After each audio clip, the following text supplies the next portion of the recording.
بسم الله الرحمن الرحيم فلولا نفر من كل فرقة منهم طائفة ليتفقهوا في الدين ولينذروا قومهم إذا رجعوا إليهم لعلهم يحذرون.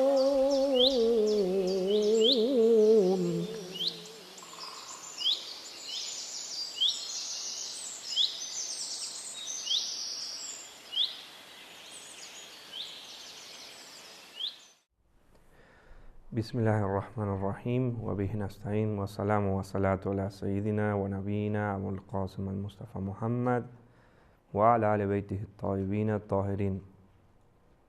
En el nombre de Dios, el compasivo, el misericordioso, la paz y las bendiciones sean con el profeta Muhammad y su descendencia purificada. Bien, lo que nos toca ver hoy en estas clases de Ahkam o jurisprudencia o leyes prácticas, como quieran llamarle, es la limosna o el sadaka. Bien, como sabemos, el dar limosna o donar dinero, vamos a llamarlo de otro modo, o en nuestros países normalmente se dice limosna, tiene grandísimas bendiciones y está recomendado y son nombradas sus bendiciones y demás en repetidas veces tanto en el Corán como en las tradiciones y narraciones del profeta y los imames. Es decir, es un acto muy preferible y trae grandísimas bendiciones también. Aquí hay una pequeña narración del profeta que dice que quien dona dinero, con esta donación está evitando tragedias, muertes súbitas, borra parte de sus grandes pecados y aliviana sus cuentas en el día del juicio, es decir, simplemente donando parte de nuestros bienes a una persona que esté más necesitada que nosotros de ellos. Es decir, es muy preferible empezar el día, hay momentos en que es mejor, es más preferible, o sea, tiene un nivel más grande de predilección, vamos a decirlo. Por ejemplo, antes de salir de nuestras casas, vamos a salir de nuestras casas a la mañana o en el momento que salgamos a trabajar o a estudiar o lo que fuese, y queremos evitar tener distinto tipo de inconvenientes o problemas durante el día, sobre todo, por ejemplo, vamos a hacer un viaje o tenemos algún tipo de prueba o de circunstancia difícil, es muy preferible, por ejemplo, dentro de nuestras mismas casas, tener una cajita, como decimos en nuestro país, un chanchito, un monedero, lo que fuese, y ahí vamos poniendo, aunque sea una monedita, no es una cuestión de que poner cantidades grandes de sadaka, sino que es lo que está dentro de nuestro alcance y hacerlo con sinceridad, digamos, decir, bueno, esto lo dono. Y en el momento que ese dinero se hace en una cantidad importante, se lo damos a alguien necesitado o se lo damos a alguien que se dedica a alimentar o a ayudar o lo que fuese a personas necesitadas o personas que estén en la pobreza, digamos. Entonces es algo muy preferible hacerlo y trae grandes bendiciones y eh, evita también muchas desgracias. En el caso de dar esta limosna, es muy importante evitar cualquier tipo de ostentación, porque es un acto para agradar, uno busca agradar a Dios o acercarse a Dios con ese acto, con lo cual hacerlo con ostentación y demás le quita, digamos, bendiciones y le quita sinceridad a nuestros actos, porque por ahí que estamos buscando agradar a los demás o agradar a Dios, ¿entiendes? Entonces, la segunda cuestión es, está prohibido pedir que nos devuelvan o reclamar algo que dimos en limosna. Eso está prohibido. O sea, una persona que no es descendiente del profeta puede dar una limosna a una persona que es descendiente del profeta, es decir, un Seyyed, pero no puede dar zakat, que como habíamos visto antes, el zakat tiene que ser entre Seyyeds. Pero una persona que está donando, haciendo una limosna, sí le puede dar a un Seyyed, no hay problema. Por ejemplo, en caso de que necesite viajar o esté simplemente en una circunstancia de pobreza, sin trabajo o demás, se puede donar. Se puede incluso dar a no musulmanes. Podemos dar una limosna o un sadaka a una persona no musulmana, cristiana, lo que fuese, digamos, que esté en situación de pobreza o necesitado y demás. Eso es algo que no hay ningún problema, mientras que esa persona no esté abiertamente en oposición a Dios y al Ahlul Bayt, es decir, que no sea que maldiga y demás. Por ejemplo, darle una limosna a una persona que es uno de estos de Daeshi o lo que fuese, del Estado Islámico y demás, o una persona que vive perjurando, insultando el nombre de Dios y digamos de sus profetas, esa persona también, digamos, no debemos darle sadaka o limosna. Bien, es una tradición profética y también de los imames el dar la sadaka de forma escondida, por ejemplo durante la noche o en un momento que nadie nos vea, en la mañana muy temprano. A veces, por ejemplo, hay gente durmiendo en la calle. Es muy bueno que en vez de hacerlo abiertamente, que todo el mundo nos vea, por ejemplo, uno le deja un plato de comida o les deja le pone un dinero, les da una frazada, les da lo que fuese, y que incluso si la persona ni siquiera se da cuenta, eso es todavía más preferible, digamos, el hecho de que primero el resto de las personas no lo vean y después que la misma persona que lo recibe ni se dé cuenta, digamos, esas son cosas muy preferibles y hacen que a la sinceridad del acto, con lo cual eso trae grandísimas bendiciones. Bien, en el caso, eso al contrario del zakat, que el zakat debe ser dado abiertamente, ¿por qué? Porque es una forma de alentar al resto de las personas a realizar ese mismo tipo de acto que es obligatorio, como sabemos, el zakat o el pago, digamos, de una parte de nuestras cosechas y demás, como lo hemos visto en las clases anteriores. Y hasta aquí hemos llegado con el tema de las limosnas, ya saben, lo repito nuevamente, trae grandes bendiciones. Traten de hacerlo diariamente, que sea una monedita chiquita, una alcancía, bueno, esto es para donar o tal o cual comedor, o donar a los chicos, comprar cosas para los chicos de la calle, o para determinada persona que está en una situación muy difícil, tiene un familiar enfermo o lo que sea. Es siempre muy preferible hacerlo, y hacerlo diariamente trae grandes bendiciones, digamos.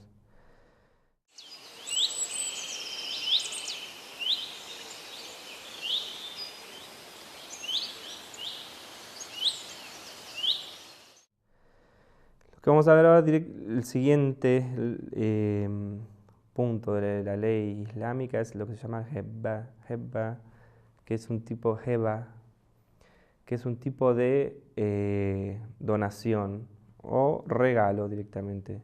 Es cuando uno da algo y no busca nada a cambio, digamos. Es parecido a la limosna en sí, pero tiene distintas, digamos, eh, leyes o distintas condiciones, vamos a decir. Bien, primero, las dos personas, tanto el que da el regalo o la donación como el que lo recibe, tienen que ser sanos, estar sanos mentalmente y ser adultos. Sí, se puede también donarle a un niño o a una persona que tiene problemas psicológicos o demás, se puede también, no hay problema, pero lo preferible es que sean los dos sanos y adultos y nuevamente que también no estén forzados, digamos, ninguno de los dos lados, tanto el que toma la donación o el regalo como el que la da, no tiene que haber no tienen que estar forzados ninguno de los dos. Bien, en algunos casos esta donación no se puede reclamar de ningún modo, porque vamos a ver que hay casos en los que sí uno puede reclamar este tipo de regalo o donación. ¿En qué casos? Por ejemplo, si son parientes más grandes, es decir, parientes muy cercanos, por ejemplo, padre, madre, hermanos, tíos, personas, abuelos, personas muy cercanas, si uno le dimos este regalo o donación, es haram o está prohibido reclamarles que nos devuelvan ese dinero. Si se lo dimos a otra persona, por ejemplo, y esa persona ya lo usó, no podemos pedir que nos lo devuelva, es un problema, digamos. No se puede, si pedimos algo a cambio, por ejemplo, poniendo una condición para que porque en ese caso no sería una donación o un regalo, sino que ya sería un intercambio de favores, vamos a decirlo, o comprar un servicio, Dios sabe, pero el hecho de dar este tipo de habba o regalo o donación y pedir algo como contraparte, lo hace que salgamos del tipo de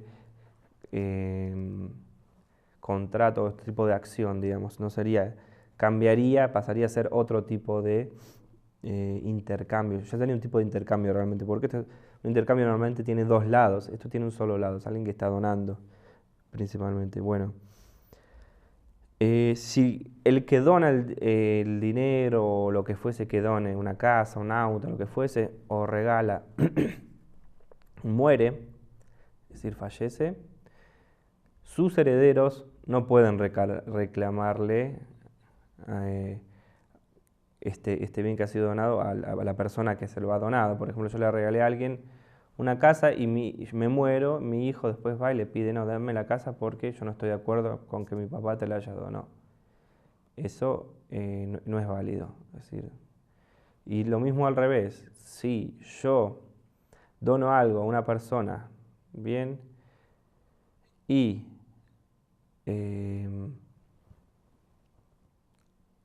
la otra persona, el que la recibe, fallece, bien, no puedo pedirle a los herederos de esa persona que fallece que me devuelvan lo que doné. Es prohibido, digamos. Es decir, si uno de los dos fallece, es como que directamente esta donación o regalo directamente no tiene vuelta atrás, digamos. Bien. En el caso de que el regalo sea entre esposo y esposa, por ejemplo, le doy a mi esposa, que no está contado dentro de los más grandes, es decir, mi esposa es mi esposa, de un principio,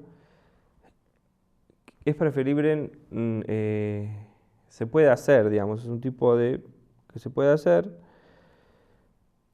pero si en el caso de que yo le dé a mi esposa, es makruh pedir que me lo devuelva. Si yo lo hice como un regalo o algo así, es makruh en cualquier lado. Aparte, pedir a una esposa que le devuelva un regalo que uno le dio puede llegar a ser causa de divorcio, pero bueno, es un problema, digamos. Pedir que nos devuelvan un regalo, sobre todo a un familiar cercano y demás, es un problema. En el caso de, bueno, de los familiares, padre y demás, dijimos que era directamente prohibido. En el caso de la esposa es algo muy, digamos, malo. Y bueno, el último tipo de donación, vamos a llamar también, porque esto también de alguna forma es un tipo de donación o condemnación, que es el sulh, que es cuando una persona dona o condemna, es decir, perdona una deuda a otra persona, digamos. ¿Cómo se da esto? Bueno, primero que tiene sus propias leyes y no es cancelar un contrato, por ejemplo, bueno, teníamos un contrato entre los dos, lo cancelé. No es eso, tiene sus propias condiciones y leyes. No tiene una fórmula en especial, es decir, simplemente con que hacerle entender a otra persona que ahora, por ejemplo, te perdoné determinada deuda, bueno, quédatelo, no importa, no me lo pagues, o no hace falta que me lo devuelvas, o etcétera, etcétera. Con que la otra persona lo entienda, que ya no debe o que ya no tiene que, digamos, preocuparse por devolver este tipo de lo que debía, o sea, ya está, es suficiente, no hace falta que haya una fórmula específica. Bueno, la persona que hace esta condenación o este perdón de deuda debe ser sano mentalmente, debe ser un adulto, es decir, mayor, que haya pasado la pubertad y no estar forzado, es decir, ser libre, hacerlo de libre voluntad, no estar forzado por alguien más. Esas son las condiciones que tiene que tener quien perdona o condena esta deuda, digamos. Se puede dar un tipo de este tipo de perdón de deuda pidiendo algo a cambio. Esto es una ley para que entienda que esto es sulh, y es un tipo de,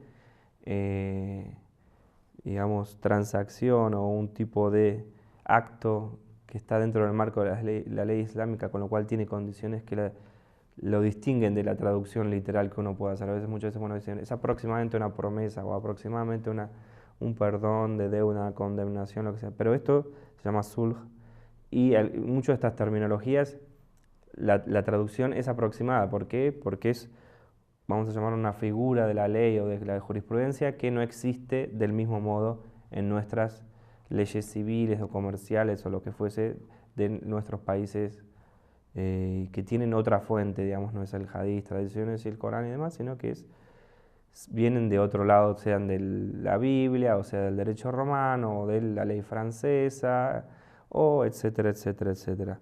Entonces, en este caso, sería un tipo de trueque, es decir, yo te perdono, pero vos dame determinada cosa, o te perdono, bueno, me perdonaste, entonces yo te doy esto a cambio.